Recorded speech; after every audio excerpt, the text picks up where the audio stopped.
तीसरा अध्याय हम लोग पढ़ेंगे आंकड़े, स्रोत और संकलन।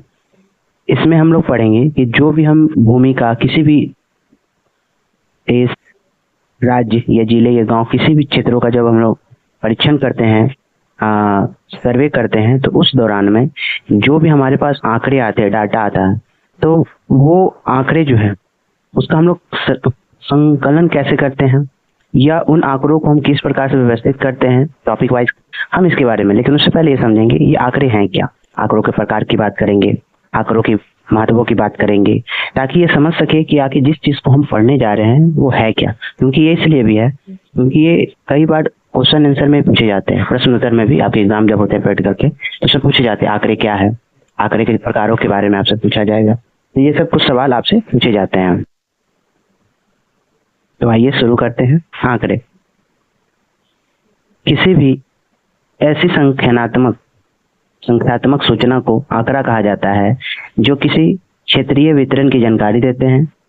इसीलिए भौगोलिक अध्ययन में इन आंकड़ों का विशेष महत्व होता है, क्योंकि इनके कारण भौगोलिक अध्ययन अधिक वस्तुनिष्ठ एवं प्रमाणिक हो जाता है। कहने का मतलब यहाँ है आपका, यहाँ एक बात स्पष्ट ये किया गया है कि जितना भी हमें संख्यात्मक, मतलब कोई संख्या 10, 20, 12, 100, लाखों में जो सूचना जो मिलती है उसको क्या कहा जाता है, आंकड़ा कहा जाता है, डाटा कहा जाता है। और जो क्या कहा जाता है, कहाँ से मिलती है, कोई क्षेत्रीय वितरण, कोई क्षेत्रीय देश, राज्य, जिला, गांव या शहरी, कोई भी हो सकता है।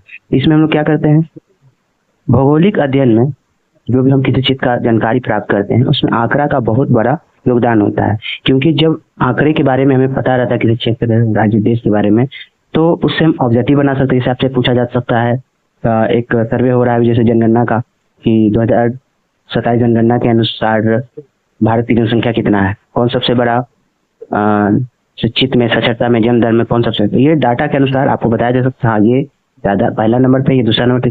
तो जब तक डाटा ही नहीं रहेगा, इसलिए कहा गया कि भौगोलिक अध्ययन में इन आंकड़ों का बहुत विशेष महत्व होता है, जो आगे आने वाले में आपको कैसे मतलब ऑब्जेक्टिव बन जाता है और किसी चीज को आपको रिजल्ट भी देता है, सही जानकारी आपको पता चलता है। तो ये है आंकड़े। आगे लिखा है, ये आंकड़े विभिन्न भौगोलिक पक्षों जैसे ऊंचा वक्ष, जैसे पहाड़ों के बारे में, जैसे आपको किसी चीज, जैसे आपको पहाड़ों के बारे में, जलवायु के बारे में, चट्टानों, मिट्टी, वनस्पति, जीव जंतु, कृषि, पशुपालन, खनन, उद्योग, व्यापार, यातायात, जनसंख्या, नागरीकरण, अधिवास आदि का। मतलब आप जब पढ़े होंगे ज्योग्राफी तो आपको देखे होंगे पहाड़ों के बारे में सवाल बनता है, कौन सबसे ऊंचा है, तो ऊंचा है तो उसमें डाटा आता है कितना ऊंचा है, कितना मीटर, किलोमीटर। या आप देखेंगे जलवायु का, ऋतुओं को, कितने प्रकार, उस ऋतु में कितना सेंटीमीटर वर्षा होता है। जलवायु में नदियों की बात आ जाए तो नदी कितनी लंबाई कहाँ से निकलती है। उसके अलावा पेड़ पौधों में कई प्रकार है, कितनी विलुप्त हो गई, कितनी बची है। ये सब जो संख्या आपको पता चलता है किसी भी जलवायु से संबंधित हो, पर्यावरण से संबंधित हो, जनसंख्या हो, गाँव हो, नगर, उद्योग, सभी चीज का जो हम लोग अध्ययन जो करते हैं और जिस माध्यम से करते हैं, जिस संख्यात्मक सूचनाओं से करते हैं, उसी को हम लोग क्या कहते हैं, आंकड़ा कहते हैं। क्योंकि ये भौगोलिक पक्षों के अध्ययन में मदद करता है। आगे लिखा है, नोट्स में है, भूगोल में आंकड़ों का विशेष महत्व है, क्योंकि कहा जाता है भूगोल रेखा चित्र और मानचित्र के बिना गंगा है। सही बात है, आंकड़ा के बिना तो मानचित्र, आप डायग्राम बना नहीं सकते हैं। आप देखे होंगे, पढ़े होंगे मैथ में, कोई संख्या आपको दिया रहता है, एक्स अक्ष, वाई अक्ष पर बनाते हैं, भुजकोटि पर, बिना संख्या का बना ही नहीं सकते। तो इसी तरह से कहा गया कि बिना आंकड़ों के जो मानचित्र होते हैं वो समझिए कि सुनसान हो जाता है।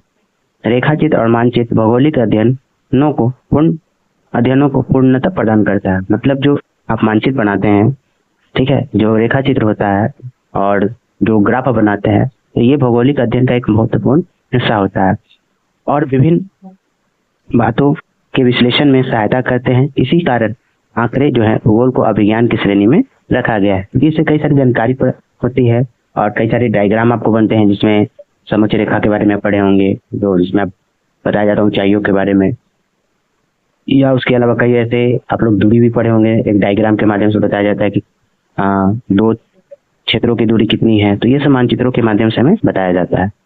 तो आंकड़ा हम लोग समझ लिए, आंकड़ा क्या है, एक संख्यात्मक सूचना है जो किसी भी क्षेत्रीय वितरण की जानकारी देता है और इसके माध्यम से हम किसी भौगोलिक क्षेत्रों का के बारे में जान पाते हैं, उससे वस्तुनिष्ठ सवालों को हल कर पाते हैं। यदि आंकड़ा किसी क्षेत्र का ना पता हो तो उससे संबंधित कई सवाल भी नहीं बनते। आंकड़े से कई सारी चीजों को हम लोग रिजल्ट हमें पता चलता है, या पर उसको हम सत्यापित भी कर सकते हैं, या अध्ययन करने में हमें मदद मिलता है। अगला हेडिंग हमारा है आंकड़ों की आवश्यकता। आंकड़े क्यों चाहिए, तो ये हम अभी समझ रहे होंगे जब आगे पीछे पढ़े अभी। तो इसमें लिखा है पृथ्वी की सतह पर अनेक घटनाओं के बीच आपसी संबंध होता है। बहुत सारी घटनाएं घटती हैं, कई सारे मानवीय हैं, प्राकृतिक घटनाएं हैं। ये आपसी संबंध अनेक चरों से प्रभावित होती है, जिन्हें मात्रात्मक ढंग से भली भांति स्पष्ट किया जा सकता है। इसलिए भौगोलिक अध्ययनों में इन चरों का सांख्यिकीय विश्लेषण अवश्य माना जाता है। तो याद रखिएगा ये क्यों जरूरी है, क्योंकि हमारे पृथ्वी पर कई सारे मानवीय और प्राकृतिक घटनाएं घटती हैं। उन घटनाओं के बीच जो भी परिणाम बनते हैं उनको हम लोग आंकड़ों की सहायता से पता कर पाते हैं। जैसे मान लीजिए भूकंप आ गया, बाढ़ आ गया, तो किन क्षेत्रों में कब आया, कितना तीव्रता से आया, ये सब हम लोग आंकड़ों के माध्यम से ही पता लगा सकते हैं। आगे इसमें इसी का लिखा है फसलों का बोया गया क्षेत्र, फसलों का उत्पादन तथा उत्पादकता, सिंचित क्षेत्र, उर्वरक, वर्षा की मात्रा, कीटनाशकों का प्रयोग, निवेश जैसे चरों के बारे में सांख्यिकीय सूचना का उपलब्ध होना आवश्यक है। मैं आपको बता रहा था कि कोई फसल बोया गया तो उसकी मात्रा क्या है, उत्पादन कितना हुआ, सिंचाई के लिए कितना पानी का प्रयोग किया गया, खाद कितना जाए, वर्षा कितना अधिक कितना चाहिए, कीटनाशकों का प्रयोग कितना, तो कितना जो सवाल आ रहा है हाउ मैनी, तो इसमें क्या संख्या बताना, तो यही तो है बार बार संख्या सांख्यिकीय सूचना का एक जानकारी हमें पता चलता है।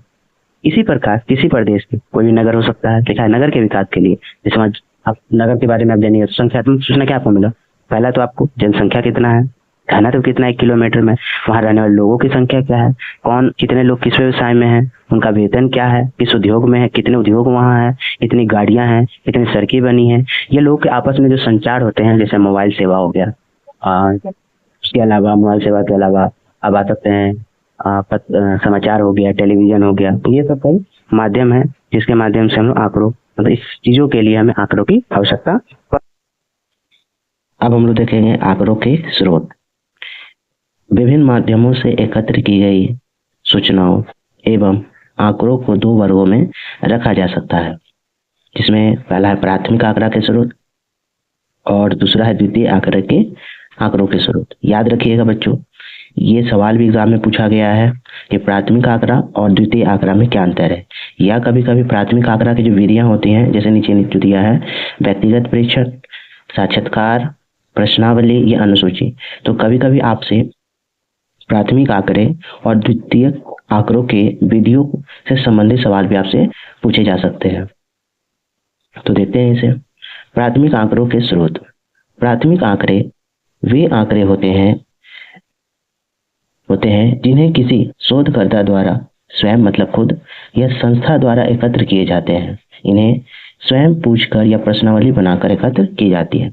तो याद रखिएगा कि प्राइमरी जो डाटा होता है, प्राथमिक आंकड़े होते हैं, वे एक ऐसे आंकड़े हैं जो खुद से शोधकर्ता द्वारा क्या होता है, खुद से या संस्था द्वारा मतलब उनकी टीमों के द्वारा तैयार की जाती है। और इस तरह के जो आंकड़े होते हैं ये सवाल करके मतलब एक क्वेश्चन का एक लिस्ट बनाकर और फिर उस क्वेश्चनों को सवालों का क्वेश्चन बनाए जाते हैं, सवाल बनाए जाते हैं, उन सवालों के जवाबों को एकत्र कर कहा जाता है, इस प्रकार के आंकड़े एकत्र किए जाते हैं।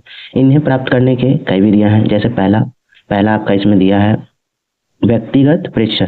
व्यक्तिगत प्रेक्षण ये इसमें हो गया। कहता है व्यक्तिगत प्रेक्षण के अंतर्गत किसी भी व्यक्ति या व्यक्तियों के समूह द्वारा प्रत्यक्ष प्रेक्षण द्वारा आंकड़े एकत्र किए जाते हैं। इसमें प्रेक्षक जो लोग होते हैं, ये समूह होते हैं, स्वयं क्षेत्र में जाते हैं और अपनी आवश्यकता से संबंधित आंकड़े एकत्र करते हैं।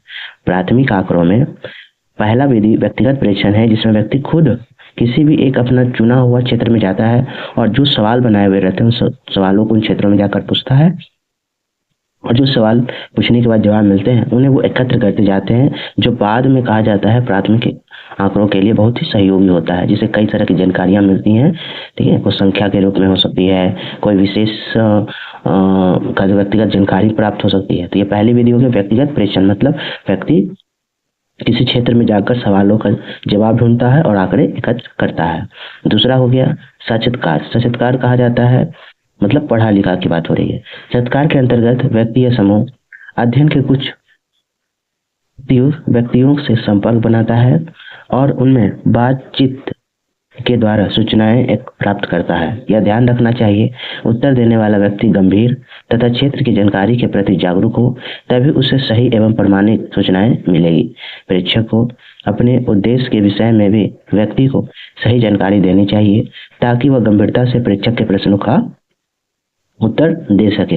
मतलब कहा जाता है कि इस विधि में हम कोई जो व्यक्ति होते हैं, जो सर्वे करने वाले व्यक्ति होते हैं, परीक्षक होते हैं, वो क्या करते हैं कि किसी कुछ व्यक्तियों के संपर्क बनाते हैं, अपना उनसे बातचीत करते हैं, और बातचीत के माध्यम से कहा जाता है कि कहीं ना कहीं कहा जाता है कि बातचीत करके उनसे हर सवालों के जवाब एकत्रित करते हैं। लेकिन हाँ, इसमें एक चीज ध्यान रखना होगा कि जब भी सवाल और जवाब किए जाए तो इसमें दोनों की तरफ से गंभीरता होनी चाहिए, और जो सवाल किए जा रहे हैं वो व्यक्ति, उसके सामने वाला जो व्यक्ति है, कहीं ना कहीं उसके बारे में क्या उसे वो जागरूक होना चाहिए, उसको उसकी समझ होनी चाहिए, तभी साक्षात्कार जो विधि है इसका सही तरीके से प्रयोग किया जा सकता है।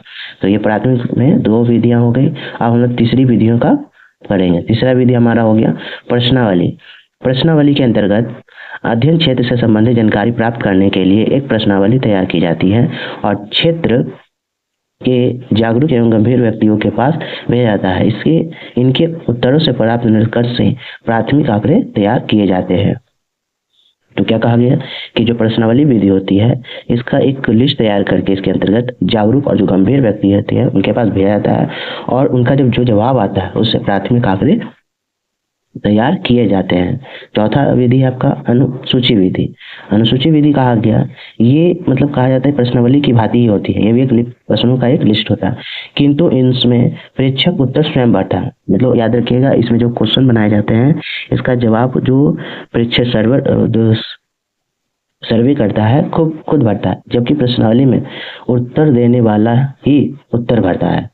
इसका एक लाभ यह है कि इसमें शिक्षित व अशिक्षित दोनों तरह के लोगों से सूचनाएं प्राप्त की जा सकती है। भारतीय जनगणना इसी प्रकार की जाती है। मतलब आपके पास कोई सवाल जो करने वाला होता है, सामने वाले से जवाब पूछकर खुद भरता है, या सामने वाले ने पढ़ा लिखा है तो उसे ही सवालों के लिए दे दिए जाते हैं और वो खुद उसको भरता है। तो भारत में जो जनगणना होती है, जो अभी 2027 से जनगणना भी चल रही है, उसमें इसी अनुसूची विधि का प्रयोग करके प्राथमिक आंकड़े प्राप्त किए जाते हैं। ठीक है, तो अब हमारा है द्वितीय आंकड़े। तो प्राथमिक आंकड़े याद रखिएगा, कई तरीके से 4 विधियों से हम लोग करते हैं। द्वितीय आंकड़े जो सेकेंडरी डाटा है, द्वितीय आंकड़े वे आंकड़े हैं जिन्हें किसी प्रकाशित या अप्रकाशित स्रोत से प्राप्त किया जाता है।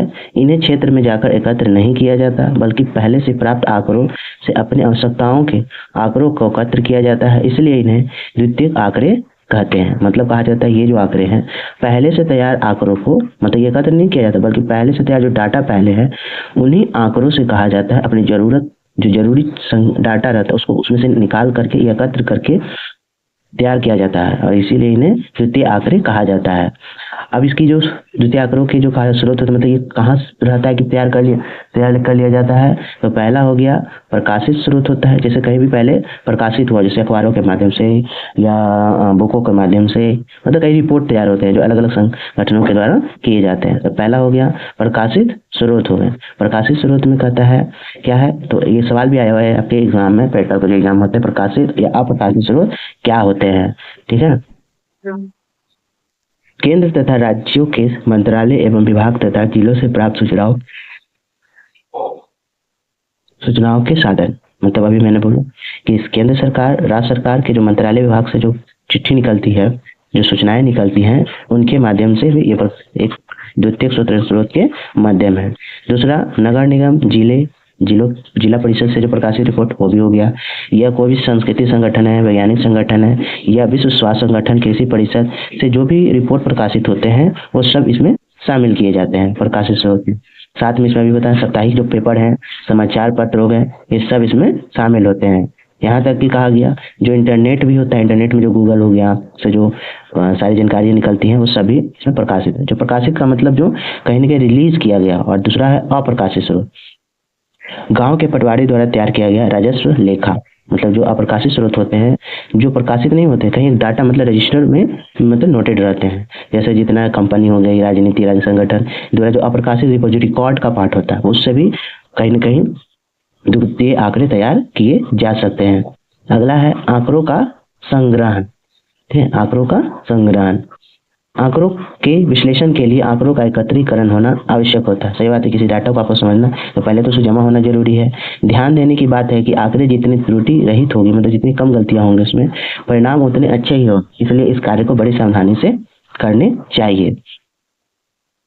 नेक्स्ट, आंकड़ों का प्रस्तुतिकरण। देखिए, एक जैसे आंकड़ों का प्रस्तुतिकरण इसमें हम लोग इसमें 2-3 विधियों से करेंगे। जैसे एक तो होता है निरपेक्ष आंकड़े, ठीक है, के माध्यम से प्रतिशत के एक अनुपात या सूचकांक सांकेतिक सूचकांक के रूप में भी। जैसे ये देखिए, एक निरपेक्ष आंकड़ा है, इसमें भारत के कई राज्यों के नाम दे दिए।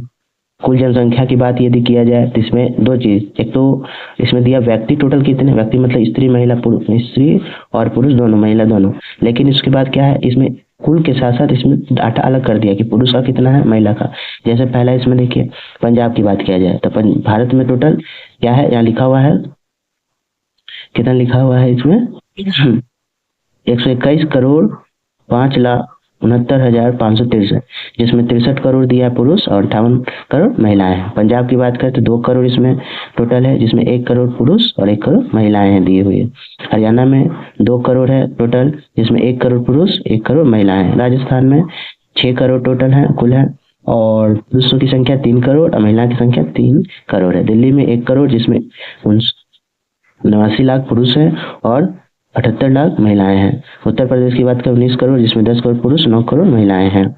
बिहार की बात करें 10 करोड़, जिसमें पुरुषों की संख्या 5 करोड़ और महिलाओं की संख्या 4 करोड़ है। तो ये महिलाओं की संख्या और पुरुष जो कुल मिलाकर यहाँ दिए, तो ये आंकड़ों से पता चल रहा है कि ये जो है, ये जो आंकड़े से कि भारत की स्थिति, भारत के राज्यों में जनसंख्याओं का क्या आंकड़ा है, वो एक एक निरपेक्ष आंकड़े से पता चलता है। निरपेक्ष मतलब इसमें हो गया कि मूल रूप से जो कहा जाता है, जो एक ऐसी आंकड़े होती है जिसमें कहा जाता है किसी क्षेत्र और प्रदेश की जनसंख्या या उत्पाद आदि को दिखाया जाता है। ये 2011 जनगणना के अनुसार का ये डाटा दिया गया है। फिर है प्रतिशत या अनुपात। जैसे इसी आंकड़ों को हम लोग प्रतिशत में भी बदल सकते हैं। प्रतिशत मतलब जैसे 1951 जनगणना में कितना प्रतिशत था नगरीय जनसंख्या, या हम 10 साल की, क्योंकि आप जानते हैं जनगणना 10 सालों पर होती है। पहले यार इस बार देर हो गई, 61, फिर 71, 81, 91, 2001, 2011। ये जो डाटा है जिसमें फॉर्मूला लगा सकते हैं, इसे भी आपको जिस क्षेत्र का निकालना है उसमें कुल जनसंख्या से भाग देकर 100 से गुना करते हैं तो प्रतिशत निकल जाए। जैसे 91 नगरीय जनसंख्या इतनी थी, तो टोटल जनसंख्या से यदि किया जाए भाग तो 17% उस समय नगरीय जनसंख्या थी। यदि 11 की बात किया जाए तो 31%। मतलब कि धीरे धीरे जो डाटा दिखा जाए वो क्या हो रहा है, बढ़ता जा रहा है। तो इसे प्रतिशत, ये अनुपात का हम लोग ये निकाला जा सकता है। ये सब जब प्रैक्टिकल बनाते हैं तो ये सब बहुत सहयोग करता है। आप डाटा किसी चीज का लेकर के आप प्रतिशत ऐसे निकाल सकते हो। तीसरा हो गया सूचकांक, जिसको कहते हैं सूचकांक सांकेतिक चिन्ह के माध्यम। जैसे इसमें क्या दिया गया है, सूचकांक एक सांख्यिकी माप होता है जिसमें चरों के समय के साथ होने वाले परिवर्तन को दिखाया जाता है। जैसे शेयर मार्केट में कभी होता है कि समय के साथ बढ़ रहा है, घट रहा है, उसको दिया गया है। तो इसको मूल्य है दिया हुआ है इसमें।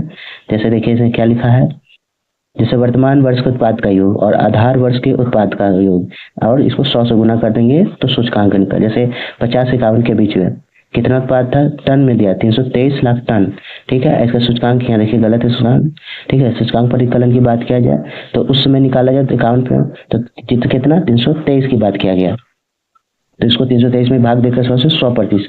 60-61 में तो 552 हो गया, लेकिन 552 को पहले वाले मतलब पिछले से की तुलना में पहले से कितना इसका वृद्धि हुआ या मतलब बढ़ा या घटा। तो क्या करते हैं कि जब 60 का निकालना तो 51 में जो था उत्पादन उससे भाग दे करके फिर निकालते हैं कि पिछले की तुलना में कितना प्रतिशत, 70% और बढ़ गया। उसी तरह से 763 है तो उसे 50 से तुलना कर रहा है, 50 से तुलना सब में किया गया, इसलिए सब में 323 से इसको कहीं ना कहीं भाग दे करके 100 से, जिससे पता चलता है कि इसका मूल्य कितना है। जैसे पहले 100 फिर 170, 200, मतलब धीरे आज के समय में क्या हुआ है, इसका कहीं ना कहीं सूचकांक 1650 तक बढ़ा है। तो ये सिर्फ एक माध्यम है